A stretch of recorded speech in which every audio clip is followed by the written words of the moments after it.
कुछ और तस्वीरें यहाँ पे इस वक्त दिखा रहे हैं। ये तस्वीरें प्रधानमंत्री नरेंद्र मोदी की डेनिश प्राइम मिनिस्टर के सरकारी आवास में, जहाँ पे वो उनके लॉन में चहलकदमी करते हुए दिखाई पड़ रहे हैं। निश्चित तौर से दोनों नेताओं के बीच में ये सहज संवाद दिखाई पड़ रहा है और डेनिश प्राइम मिनिस्टर प्रधानमंत्री नरेंद्र मोदी को तमाम एक तरीके से जानकारी साझा करते हैं। और ये उनका आवास है प्रधानमंत्री डेनिश की, जो प्रधानमंत्री हैं, और वहाँ पर प्रधानमंत्री मोदी पहुंचे हैं और ऐसे में वो अपने चहलकदमी करते हुए नजर आ रहे हैं। और निश्चित तौर से ये बेहद महत्वपूर्ण मौका होता है दोनों नेताओं के बीच में आपसी संवाद के माध्यम से एक सहज समझ को आगे बढ़ाने को लेकर। और ये तस्वीरें उस लिहाज से बेहद महत्वपूर्ण और ये अपने आप में बताती है। हमने पहले भी कई बार ऐसे तमाम देशों के राष्ट्र प्रमुखों के साथ में प्रधानमंत्री नरेंद्र मोदी को एक सहजतापूर्ण माहौल में बातचीत करते हुए, चहलकदमी करते हुए या फिर चाय पे चर्चा करते हुए देखा है।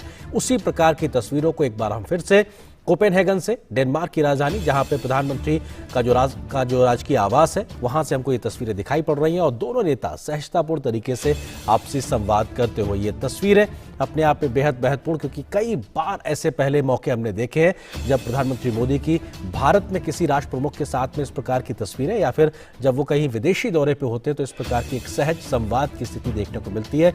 कोई तीसरा व्यक्ति नहीं, दोनों नेता एक दूसरे के साथ में बात करते हैं तो निश्चित तौर से जो साझा हित है, जो तमाम जो बातें हैं जो दोनों देशों के भलाई के लिए हैं, या कहा जाए एक तरीके से जो दुनिया की भलाई के लिए, उन तमाम मसलों पर विस्तार से बात करने का एक मौके के तौर पे होता है। और अपने आप में एक आधार तैयार होता है, एक समझ तैयार होती है और उस समझ के आधार पर आगे बढ़ने का मौका मिलता है। हमारे सहयोगी सुधाकर दास इस वक्त हमारे साथ में डेनमार्क की राजधानी कोपेनहेगन से ही मौजूद है, जहां पे प्रधानमंत्री इस वक्त प्रधानमंत्री डेनिश प्राइम मिनिस्टर के राजकीय आवास पे मौजूद है। सुधाकर, इन तस्वीरों को किस तरीके से समझने की जरूरत है कि एक सहज संवाद का एक मौके के तौर पर दोनों प्रधानमंत्री चहलकदमी करते हुए?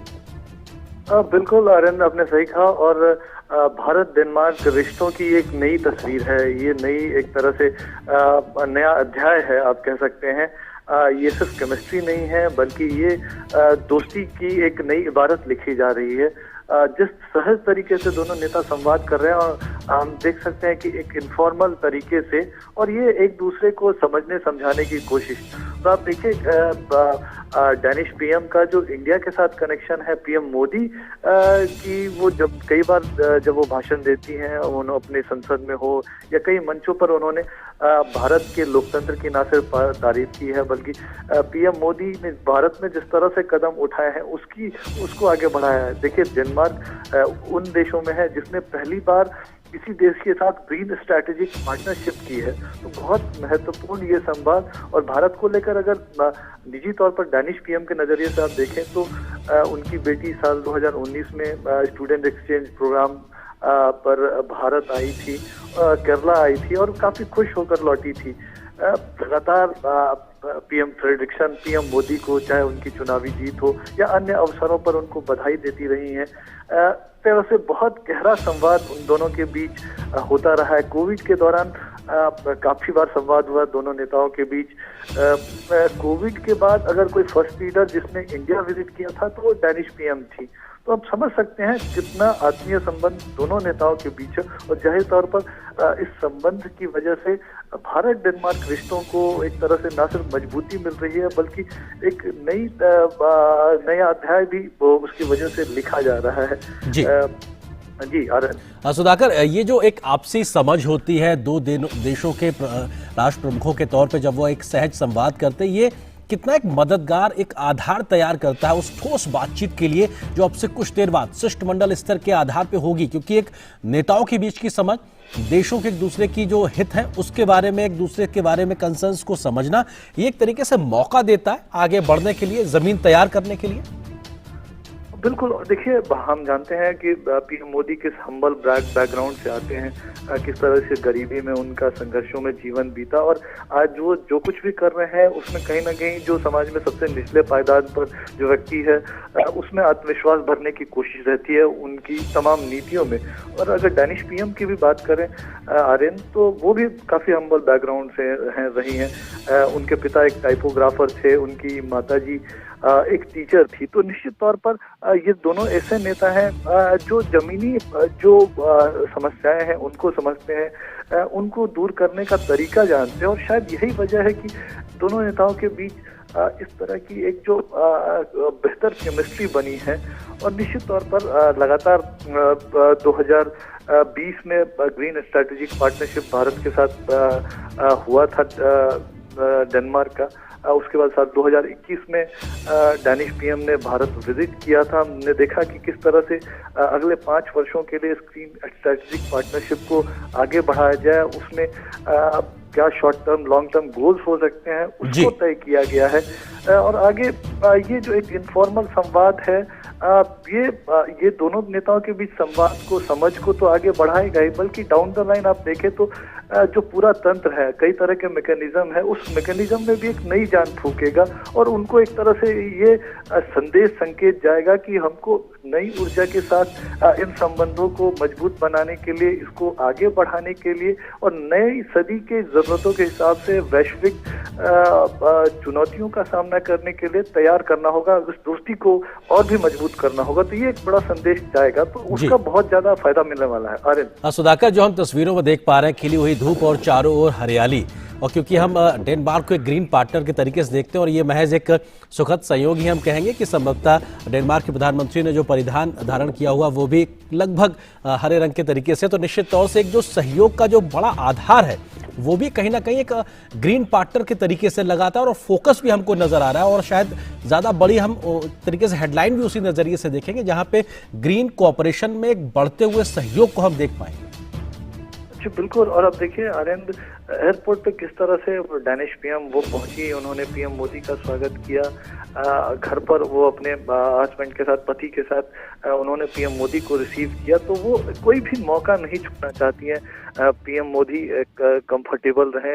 एक तरह से देखिए, जरूर ये दौरा औपचारिक होता है, लेकिन ये एक अनौपचारिक मुलाकात। आप किसी घर पर किसी अतिथि को बुलाते हैं तो आप कोई कसर नहीं छोड़ना चाहते हैं कि अतिथि के स्वागत में, सम्मान में, और शायद यही चीजें हम इस वक्त देख रहे हैं। और जाहिर तौर पर इस संवाद का जो बहुत असर, अब हम जानते हैं कि अगर जब पर्यावरण की बात होती है, आज जब क्लाइमेट चेंज की बात होती है, वैश्विक चुनौतियों की इससे रिलेटेड बात होती है, तो भारत की बात होती है, पीएम मोदी की बात होती है।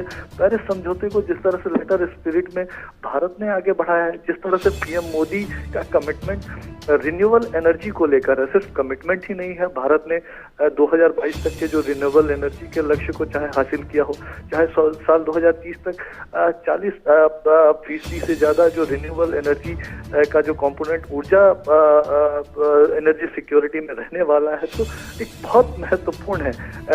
एक तरफ इंटरनेशनल सोलर अलायंस जैसे गठबंधन है, CDRI जैसे गठबंधनों को भी आगे बढ़ाया जा रहा है। तो बहुत महत्वपूर्ण पीएम मोदी ये जो प्रयास कर रहे हैं, सिर्फ भारत के लिए नहीं, नए भारत, आत्मनिर्भर भारत के लिए नहीं है, बल्कि दुनिया को भी ये एक तरह से रास्ता दिखा रहा है। और शायद ये बात डेनमार्क के लोग, डेनमार्क के जो लीडर्स हैं, इस बात को समझते हैं। वो निश्चित तौर पर बहुत अहम मुलाकात जी। जाहिर तौर पर अभी जो बातचीत हो रही है, तो मुझे जरूर लगता है कि द्विपक्षीय संबंधों को लेकर बातचीत तो हो ही रही होगी, बल्कि एक तरह से अब कैसे एक और नई चांद फूंक सकते हैं। एक नई शुरुआत पहले ही हो चुकी है, लेकिन उसकी रफ्तार और कैसे बढ़ाई जा सके, उसमें और भी एलिमेंट्स कैसे जोड़े जा सके, उसकी चर्चा हो रही होगी। सुधाकर, आप हमारे साथ बने रहिए। खास मेहमान हमारे साथ विवेक मिश्रा जी भी बने हुए, फेलो ORF के।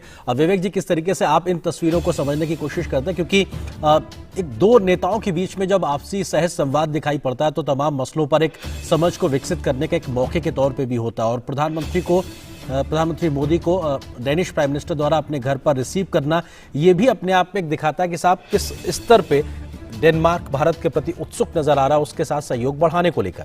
विवेक जी।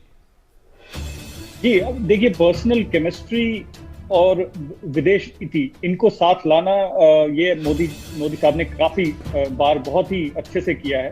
आपको अगर याद होगा, बराक ओबामा आए थे तो उन्होंने हमें लग रहा है कि वहाँ पे बहुत सीरियस बातें चल रही हैं, हो सकता है चल रही हैं, लेकिन ओबामा को उन्होंने ये भी पूछा था, ओबामा ने मोदी साहब से ये भी पूछा था कि आप कितने घंटे सोते हैं। तो इनफॉर्मल कम्युनिकेशन से ये होता है कि एक आइस ब्रेकिंग हो जाती है, और बाकी डेलीगेशंस जो है उसमें सीरियस एजेंडा है ही, लेकिन उस बात के अलावा एक पर्सनल केमिस्ट्री जो है, यहीं पे उसकी नींव रखी जाती है, जो पीपल टू पीपल रिलेशनशिप। यहाँ पे अगर लीडरशिप में एक अच्छी पीपल टू पीपल रिलेशनशिप की झलक मिले, तो बाकी पीपल टू पीपल रिलेशनशिप ये बहुत आसान हो जाता है। तो मेरे ख्याल से ये जो भारत की नीति में खासकर दिखाया गया है कि डियास्पोरा जो है, भारत के मूल के लोग जो हैं, उनसे इंटरेक्शन जहां भी प्राइम मिनिस्टर मोदी गए हैं वहां किया है, और उनके लीडर से भी पर्सनल अनऑफिशियल बातें की है। तो इससे एक बहुत ही चैनलाइज्ड वे में